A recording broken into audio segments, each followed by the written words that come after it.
Hello. In today's video, we are going to look at the address book within Gmail. Sometimes whenever we are writing an email, we want to message a lot of people, and for that, we might not remember the email address of everybody, hence we may go to Google Apps and then go to the contacts. That being said, there's an easier and faster way to have access to the directory, especially when we are writing and composing an email.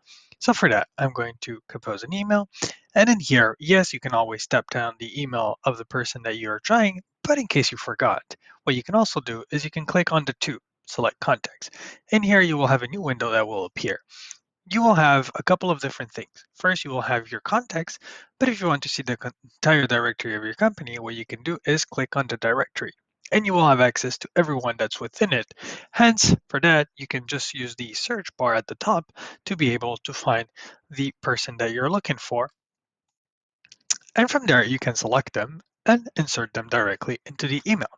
And that's how you use the address book within Gmail. Thank you very much. Have a good day.